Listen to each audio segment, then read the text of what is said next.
Okay, so hey guys, welcome back to another Axel 72 video, and in today's video it's a pleasure to be joined by Zach Evans. Zach, how are you, mate?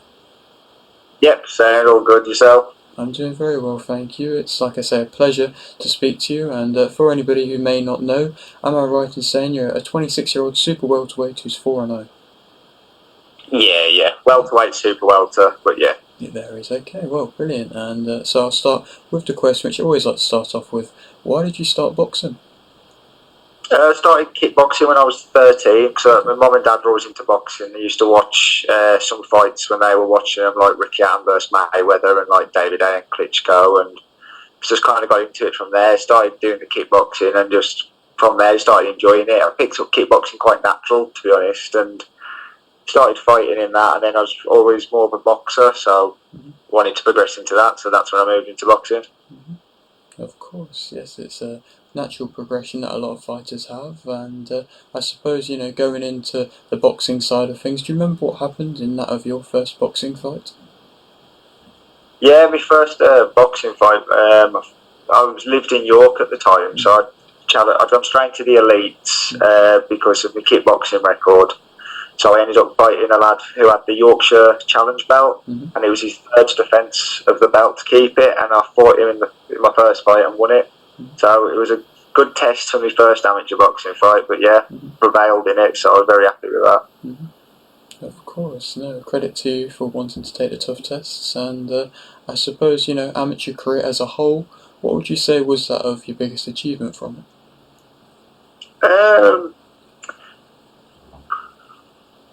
Probably winning the belt outright. So I won it my first fight, then I defended it 3 times after.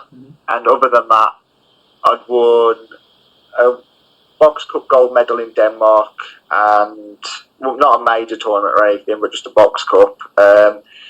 Won the Midlands area in the Nationals, and then gone on to get bronze, just missing out in the semi-final, and then getting a silver in Haringey. So probably winning the belt outright, considering the amount of fights I had to have to win it outright, probably. Of course, no, it seems like you did have quite an impressive amateur career from the sounds of it, and how many fights did you end up having? I had 19. 19, and I suppose, moving on to going into the pros and everything like that, why did you decide to turn pro when you did? I always wanted to go into pro boxing, even when I was kickboxing. I didn't really know the path that was laid out for how I was going to get there. I just know I wanted to be a professional boxer and hopefully get on TV and fight on the big shows. So I didn't know how I was going to get there, but it started mapping its way out. Moved up to York to my girlfriend, and then started boxing amateur there. And then from there moved back down to the West Midlands and found a new gym, and then did my last year as an amateur with them. And then it was time to go pro then, because I was about 25 years old, and I wasn't going to get any younger to go for it. So while I was still young, just thought to make the move. Of course, and I mean, like I mentioned, so far so good, and 4-0, and I suppose, are you happy with the last year you've had? 4 fights, 4 wins, are you happy with that? Yep, definitely. I was very happy to get out 4 times for my first year, just trying to stay active. And obviously this year, not fighting until April, I feel kind of ready to go now. Obviously, upping the training a bit now as the fight's getting closer, but just wanting to be in there now mentally, because I just want to fight as much as possible. Of course, and we'll touch upon that fight in just a moment, but with the fights you've had so far, do you feel like that development has been coming through with each and every fight, like these kind of early fights are for? Yeah, well, at the minute, obviously my first 2 fights were 4-rounders, and then my third one we went up to 6. So I was trying to get the progression for each fight with something, whether it's the higher level opponent or the longer rounds, because obviously I want to end up fighting for belts and that, which is your 10, 11 rounders, which is down the line, hopefully. So just trying to progress each fight with a more difficult opponent, one who's a bit more ambitious and a bit more round time as well. Just getting used to the higher rounds and more competitive opposition over them rounds as well. So yeah, it's been going well that with the opponents I've had and the length of the rounds, length of the fight I've had. So yeah. Do you feel like, with the longer round fights that you'll be able to show your better skills and do your better work?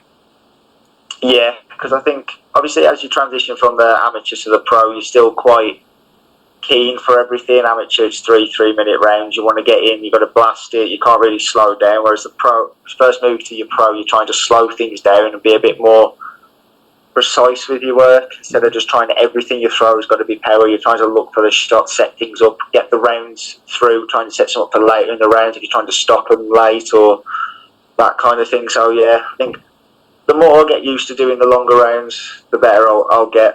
I'll be more settled, I think. Mm-hmm. Yes, definitely. And I mean, I suppose for the moment, boxing wise, when you have the days in the gym, which I'm sure everybody has, that you don't really want to be in there, what is that kind of main motivation for you? Um, just wanting to fight and win, to be honest, because it's one of them. Like when you have a hard spar and everything, you start feeling tired.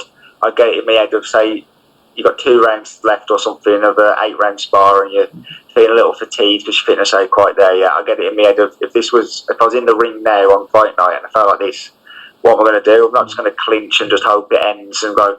You've still got the 2 rounds to go, so it's just cliche, but digging deep and going, how much do you want it when you're in there? So even the same in sparring, it's like, oh, I feel tired, 6th round of an 8-round spar, and you're like, right, if this was a fight, how would I do? Then you start trying to use your brain a bit more, boxing on the back foot, being smart, not wasting your energy for how you do it on fight night. Mm-hmm.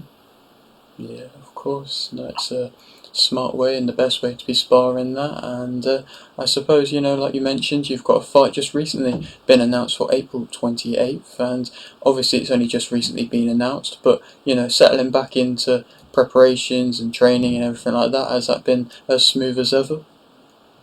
Yeah, it's been good. Last week, done my first away spar with someone from a different gym, and that was Jermaine Osborne, who just won the Midlands title last night. Yeah.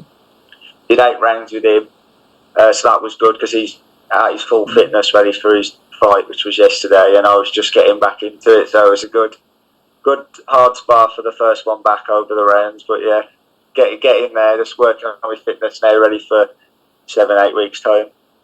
Good stuff. And I suppose, is there something different that you're going to be maybe wanting to show, or, is there anything to, I suppose, excite the fans for this fight?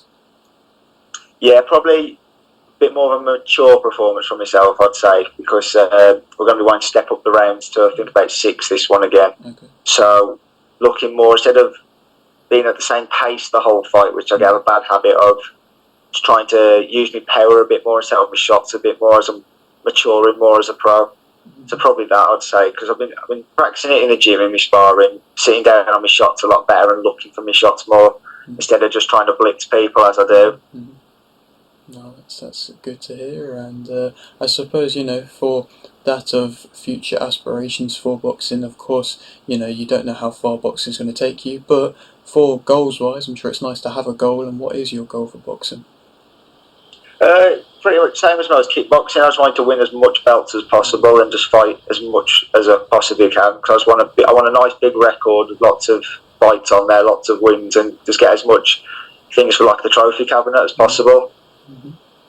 Sounds very ambitious, but it's the better mindset to have than just trying to get something. I want to get as far as I possibly can. Oh, that's amazing. And I suppose a question which I like to ask a lot of fighters that come on and have these big ambitions is that of what would be a dream venue for you to fight at? Ooh, that's a shame, actually. Probably have to be Madison Square Garden or something. I'd say that's probably one of the ultimate ones for people. I've stood outside it before. I've never been in it, but yeah, I'd probably say there. No, of course, the iconic place, and I mean, I can tell, from your accent and from some of the fights and locations you've had fought. Am I right in saying you're from the West Midlands? Yeah, I'm from Cannock originally, so my next fight is in Cannock, which is why I've signed with promoter Scott Murray, because he's from Cannock. He knows my mum well and my dad, so wanted to just bring some fights back to my hometown, because I've never fought in Cannock in my life, so it's nice to have that kind of home feeling, to have a lot of support from Cannock. For people who come to watch me, who've come to watch all my fights, so it's nice to just have it in my hometown where I'm from.